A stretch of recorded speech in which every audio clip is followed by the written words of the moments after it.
الله الرحمن الرحيم waxaan rabaa inaan idin sheego saakay waxaanu nimid barlamaankii waxaa dhammaan waayay nasaabkii ama intii uu furmi lahaa waana markii saddexaad baan u malaynayaa wiiga kan oo ay arrintaasi dhacday 125 bay ahayd maanta 123 weeye gudoomiyuhu wuxuu gaaray go'aan barlamaanka xeeroosaadkiisa inuu ugu shaqeeyo sidaa darteed xildhibaanadii maqnayd waxaa loo gudbiyey anshax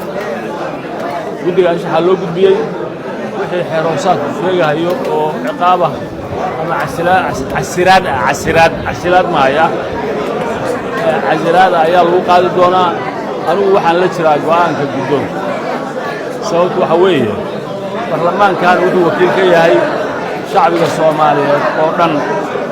20 milyan buu wakiil ka yahay duruufta dalku marayo waa ogtihiin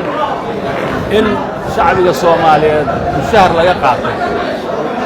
ama allowances laga qaato gurna laga qaato oo aan la soo xaadirin ninkii qofkii ku maqan xildhibaankii ku maqan shaqo ama cundaar ama fasax waa meeshiis wax soconaya maaha waxay noqonaysaa mas'uuliyad loo idmaday barlamaankan inuusan ka bixin bay noqonaysaa waxa weeye yaa waacid cid nafsik baa la yidhaahdaa carabka ninka wax wacdinayo horta naftaada wacdi barlamaanku shaqadiisa hadduu ka bixi waayo asagaa dambiilaha cidda marka annagu saaka 9 subaxnimo markay ahayd 3 saac subaxnimaanu nimid haddana waa 5 saac 2 saac baan fadhinay waxaan qabannay male xildhibaanada yimid waa ku mahadsan yihiin waxaan idin sheegayaa anuu guddi anshaxna kuma jiro xeer nidaami qoladan maxaa la yidhaahdaa barlamaanka nidaamiyana kuma jiro xildhibaan caadi aan ahay guddiga beeraha iyo xoolaha iyo kalluumaysigaan ku jiraa laakiin arrintan waxaan uga hadlahayaa xildhibaan